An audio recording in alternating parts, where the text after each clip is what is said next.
Hello everyone, welcome to our channel.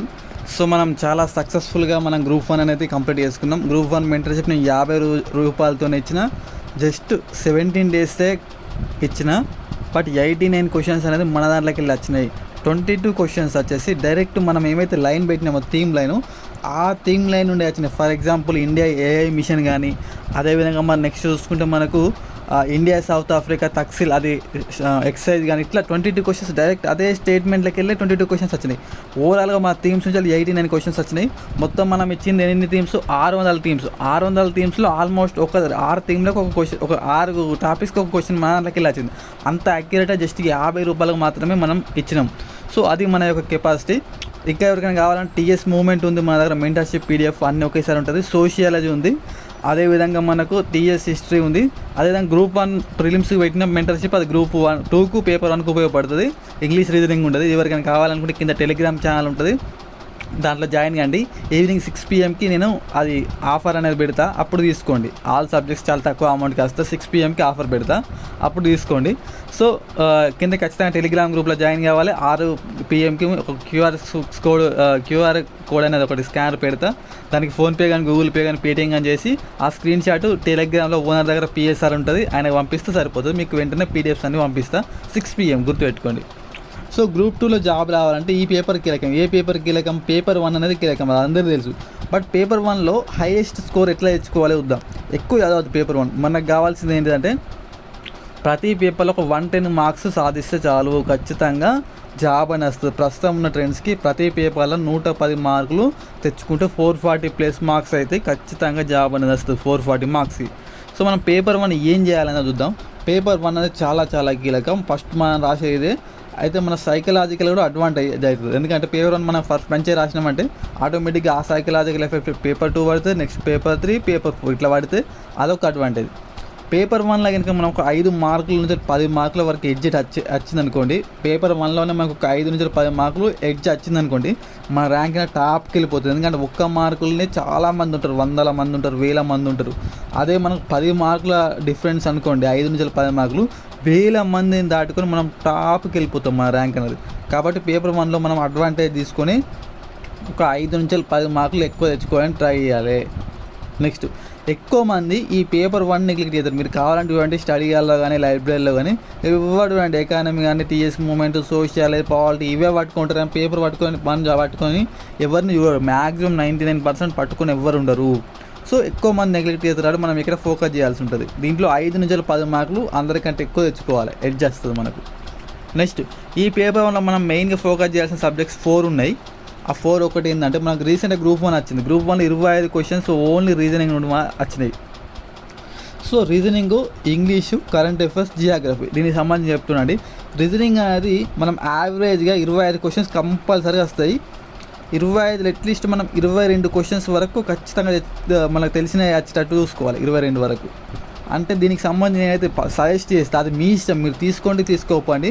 But నాకు best నేను అది ఫాలో అవుతాను. కాబట్టి భరత్ ఐక్యూ సార్ అని చెప్పేసి ఆయన నోట్స్ ఉంటుంది, ఆ నోట్స్ తీసుకోండి, చాలా బాగుంది. సింప్లీ వేలా మనకు ట్రిక్స్తో ఉంటుంది, ఇది తీసుకోండి, యూజ్ అవుతుంది. ఖచ్చితంగా 22 మార్క్స్ వరకు వచ్చే ఛాన్స్ ఉంటుంది. ఎందుకంటే ఇది సబ్జెక్ట్ లాగానే, ఇండియన్ హిస్టరీ, అదేవిధంగా పాలిటీ, లా ఆఫ్, ఇట్లా అదొక సబ్జెక్ట్ లాగానే. Next English maximum English medium అయితే చేస్తారు. తెలుగు మీడియం వాళ్ళు అయితే ఒక 15+ మార్క్స్, 25 మార్కులకు 15+ మార్క్స్ వచ్చేటట్టు చూసుకోండి ఇంగ్లీష్లో. దీనికి నేను ఏం బుక్ సజెస్ట్ చేస్తాను అంటే S&S వాళ్ళది ఉంటుంది. S&S వాళ్ళది ఇంగ్లీష్ ఉంటుంది బుక్. ఆ బుక్ వెరీ ఈజీగా ఉంటుంది, తెలుగు మీడియం వాళ్ళకి చక్కగా అర్థమవుతుంది, తెలుగులో ఉంటుంది, మంచిగా అర్థమవుతుంది, ట్రిక్స్ ఉంటాయి, ఏ కోడ్స్ ఉంటాయి. S&S వల్ల తీసుకోండి. చాలామంది దగ్గర ఈ 2 బుక్స్ ఉంటాయి, నాకు తెలుసు, తీసుకోండి. కరెంట్ అఫైర్స్ అండ్ ఇంటర్నేషనల్ రిలేషన్స్కి మనకు రఘుదీపక సార్ వల్ల వచ్చింది. మన బిమ్స్టెక్ క్వశ్చన్ కూడా దీంట్లో కవర్ అయింది. అంటే సెక్రటరీ జనరల్ అట్లా అడిగింది కదా.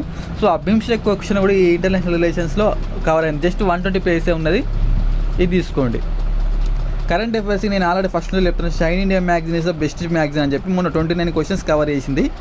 సో ఇది తీసుకోండి. 6 months చాలు. మన రీసెంట్గా వచ్చిన దాంట్లో మనకి ఎక్కువ ఏప్రిల్, జనవరి నుంచి వెళ్ళి మే వరకు వచ్చింది. కొన్ని important Nobel prices, Asian games వీటికి సంబంధించి అది ఓవరాల్గా నవంబర్ వచ్చింది. అది యూనివర్సల్, ప్రతి ఖచ్చితంగా చదవాల్సింది నోబెల్ ప్రైజెస్ కానీ అలాంటి.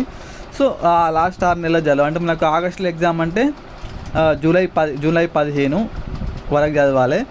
జూన్, మే, ఏప్రిల్, మార్చ్, జనవరి నుంచి చదువుకోండి సరిపోతుంది.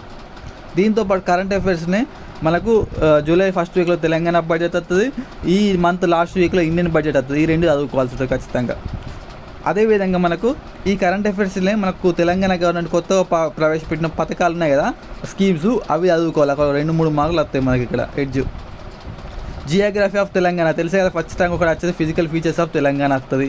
ఒక క్వశ్చన్ ఖచ్చితంగా నదుల మీద వస్తుంది, ఒక క్వశ్చన్ జిఐ ట్యాగ్ల మీద వస్తుంది. ఇండియాలో కూడా అంతే, మనకు ఖనిజాల మీద ఒక క్వశ్చన్, రివర్స్ మీద ఒక క్వశ్చన్, ఇట్లా వస్తుంది. మార్క్స్ డిస్ట్రిబ్యూషన్ రీజనింగ్లో మనకి 20 నుంచి 20 ఖచ్చితంగా వస్తాయి, ఇంగ్లీష్లో 20 వస్తాయి. ఇక్కడ 50 మార్కులు అవుతున్నాయి. 50 మార్కులలో ఒక 15 మార్క్స్ పోయినాయి అనుకోండి. ఎగ్జాంపుల్ 15 మార్క్స్ పైన 35 మార్కులు ఇక్కడ తెచ్చుకోవాలి ఖచ్చితంగా. CA and IR shine day గట్టిగా పట్టుకోండి. అట్లీస్ట్ మీకు ఒక 20 మార్క్స్ వస్తాయి ఇక్కడ. 20 ఎంత అయితే మనకు 55, ఒక 60 మార్కులు ఇక్కడ తెచ్చుకుంటున్నాం. 60 మార్కులు ఈ 3 సబ్జెక్టులు, 1, 2, 3, ఈ 3 సబ్జెక్ట్ని 60 మార్కులు తెచ్చుకుంటున్నాం. 60 మార్కులు ఈ 3 సబ్జెక్టులు తెచ్చుకున్నాం కదా. 60 మార్కులు అంటే మనం ఇంకో మొత్తం 80 అనుకున్నాం కదా. 60 తెచ్చుకున్నప్పుడు ఇంక 20లో మనం ఏం పెట్టినా ఒక 4 మార్కులు అయితే దాక్తాయి కదా. 20లో ఏం క్వశ్చన్స్ పెట్టినా అంటే 64 మార్కులు అయినాయి. 64 మార్కులు అయిన తర్వాత జియోగ్రఫీ ఆఫ్ తెలంగాణ నేను ఒక సబ్ టాపిక్స్ చెప్పిన, అవి ఖచ్చితంగా ప్రిపేర్ అయితే ఒక 5 మార్కులు అవుతాయి, అంటే 69 మార్కులు అయినాయి. ఇండియన్ జాగ్రఫీలో మీరు ఖచ్చితంగా బట్టి పట్టాల్సిందే. 6 చాప్టర్లు ఉంటాయి. నేను ఆల్రెడీ ప్రీవియస్ ఇయర్ వీడియో చేసిన, ఆ లింక్ కింద ఇస్తా చూసుకోండి. ఆ 20 టాపిక్స్ చదువుతాయి మీకు అట్లీస్ట్ ఒక 8 మార్కులు వస్తాయి. అంటే మీకు ఇక్కడ ఎంతైనా 77 మార్కులు అయింది. 77 మార్కులు అంటే మన సైన్స్లో కొన్ని ఖచ్చితంగా వచ్చేవి ఉన్నాయి. Vitamins, hormones, science and technology questions మన కరెంట్ అఫైర్స్ అయితే అలా ఇంక్లూడ్ చేసిన అనుకోండి.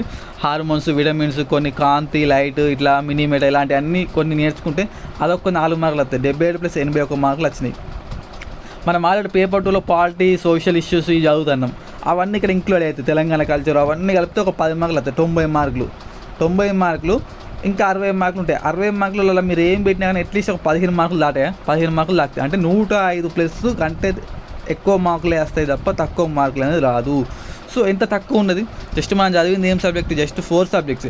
4 సబ్జెక్ట్స్ చదివి మనం 105 మార్కుల కంటే ఎక్కువ మార్కులు మనం సాధిస్తున్నాం. అందుకే బెస్ట్ స్ట్రాటజీ, బెస్ట్ ప్లాన్ ఉంటేనే మనం మార్క్స్ వస్తాయి. గుడ్డిగా బ్లైండ్గా ఏదో చదివితే రాదు. స్ట్రాటజీ అండ్ ప్లాన్ అనేది చాలా ఇంపార్టెంట్. 12 గంటలు చదివినా అనేది ఇంపార్టెంట్ కాదు, 20 గంటలు చదివినా ఇంపార్టెంట్ కాదు, లావు బుక్కులు చదివినా ఇంపార్టెంట్ కాదు. స్ట్రాటజీ, నేను 600 థీమ్స్ పెడితేనే 89 క్వశ్చన్స్ వచ్చినాయి అంటే అది పెద్ద స్ట్రాటజీ ప్రకారం పెట్టినా కాబట్టి వచ్చినాయి. కానీ ఏది పడితే అది పెడితే రావు. ఇప్పుడు ఏ ఇన్స్టిట్యూట్ వల్ల కానీ ఎవరు ముందుకు రాలేదు ఇంతవరకు, నేను తప్ప, అంటే మా దాంట్లోకి వచ్చినాయని చెప్పి. సో అది ఇక్కడ కథ. కాబట్టి స్ట్రాటజీ అనేది ఇంపార్టెంట్. నేను జస్ట్ 4 సబ్జెక్టులతో నువ్వు 105 మార్కుల కంటే ఎక్కువ సాధిస్తున్నావు నేను చెప్పిన 4 సబ్జెక్ట్స్తోనే. ఇది మెయిన్ ఇంపార్టెంట్. సో ప్రతి ఒక్కరి వీడియోని లైక్ చేస్తే నెక్స్ట్ ఎకానమీ మిగతా 4 పేపర్స్ కూడా వేస్తాయి. కాబట్టి ప్రతి ఒక్కరు లైక్ చేయండి. కింద టెలిగ్రామ్ ఛానల్ ఉంటుంది, జాయిన్ కండి.